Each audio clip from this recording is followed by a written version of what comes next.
بسم اللہ الرحمن الرحیم۔ السلام علیکم۔ جی اے ساکی چشم ساکی کے ساتھ حاضر ہے۔ آج اسٹوڈنٹس کے لیے ایک نئے ٹاپک پر سپیچ لے کر حاضر ہوں۔ آج کا عنوان ہے طلبہ کا پاکستان، تحریر و آواز جی اے ساکی۔ بسم اللہ الرحمن الرحیم۔ فکر قید کا یہ مرکز اقبال کا وجدان ہے، فکر قید کا یہ مرکز اقبال کا وجدان ہے، چراغ راہ گزر ہے یہ عظمتوں کا نشان ہے، غازیوں کا یہ دیس شہیدوں کی پہچان ہے، دختران کی یہ دھرتی طلبہ کا یہ پاکستان ہے۔ صدر ذی وقار، آنریبل ججز، اساتذہ کرام، مہمانان گرامی اور میرے ہم مکتب ساتھیوں، السلام علیکم۔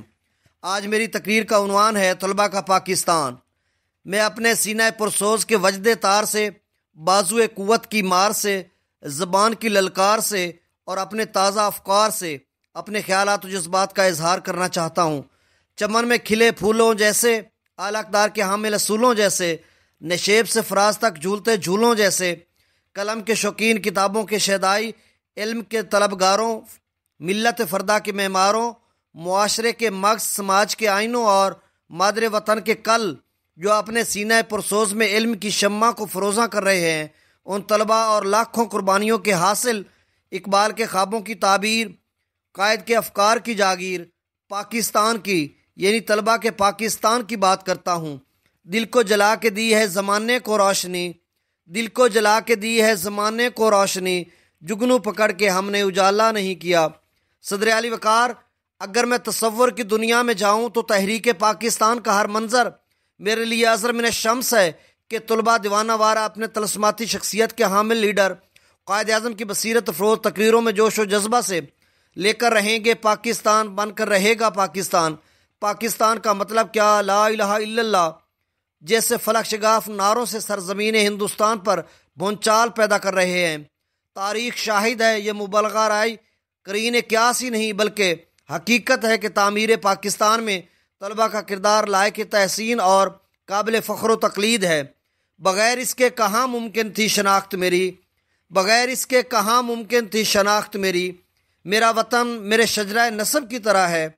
سامعین ذی وقار، قائد اعظم نے فرمایا تھا نوجوان طلباء میرے قابل اعتماد کارکن ہیں۔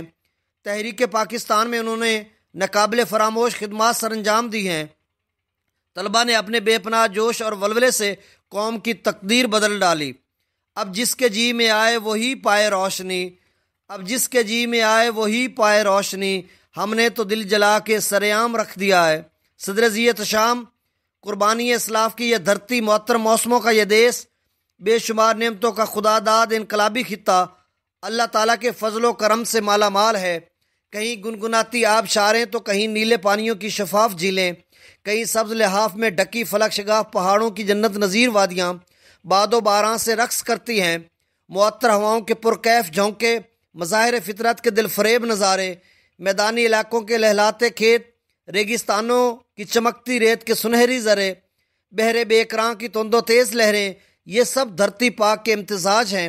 میرے وطن کا گاؤں گاؤں، نگر نگر، شہر شہر دلکش و دل نشیں اور عالی شان ہے۔ یہ طلباء کا پاکستان ہے۔ یہ رنگین موسموں کی ہے دل فریب سرزمین، یہ رنگین موسموں کی ہے دل فریب سرزمین، بے شمار نعمتوں کا عکاس ہے میرا وطن۔ جناب والا، مگر دوسری طرف غم اس بات کا بھی ہے کہ اس حسین و جمیل مہجبین پاکستان کو بہت سے چیلنجز کا سامنا ہے۔ کرپشن، رشوت، اغوا پروری، ظلم و ناانصافی جیسے ناسوروں نے وطن عزیز کو اپنے حصار میں لے رکھا ہے۔ ادارے گروی رکھ کر اربوں ڈالرز کا مقروض کر دیا گیا ہے۔ آئین و قانون کی بالادستی کا فقدان ہے جس کی وجہ سے متذکرہ مسائل نے جنم لیا ہے۔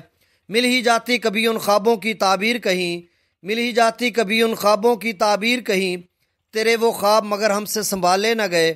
صدر علی وقار، نوع انسانی کی تاریخ کا مطالعہ کیا جائے تو روز روشن کی طرح یہ ہے کہ تحریکوں اور انقلابوں میں طلباء کا کردار نمایاں رہا ہے۔ آج کے طلباء کل کے معمار ہیں۔ مستقبل قریب میں شعبہ زندگی کے ہر میدان میں مختلف عہدوں پر براجمان ہوں گے۔ اساتذہ کرام کے دیے ہوئے درس امانت، صداقت، شرافت، دیانت اور وین سے پاکستان کو مذکورہ مسائل سے نکال سکتے ہیں۔ جو ہو یارو بہر صورت چراغوں کو جلانا ہے، جو ہو یارو بہر صورت چراغوں کو جلانا ہے، ہوائیں کتنی برہم ہیں یہ ہم نے جان رکھا ہے۔ صاحب صدر، طلباء فرمودات قائد ایمان اتحاد تنظیم کو شریعت محمدی کے سانچے میں ڈال کر کام اور صرف کام کے ذریعے اپنی انقلابی سوچ کے بل بوتے پر اقبال کے شاہین بن کر ستاروں پر کمند ڈالتے ہوئے ایک خوددار، باکردار اور باوقار قوم بن کر پاکستان کو ایک نمائندہ اسلامی فلاحی ریاست بنا سکتے ہیں، جو ریاست مدینہ کی طرز حکمرانی کی آئینہ دار ہوگی۔ جب اپنا قافلہ عزم و یقین سے نکلے گا، جہاں سے چاہیں گے رستہ وہیں سے نکلے گا۔ زمیں کی گود ذرا ایڑیاں رگڑنے دے، مجھے یقین ہے کہ چشمہ یہیں سے نکلے گا۔ والسلام، پاکستان زندہ باد۔ تحریر و آواز جی اے ساکی، خانیوال۔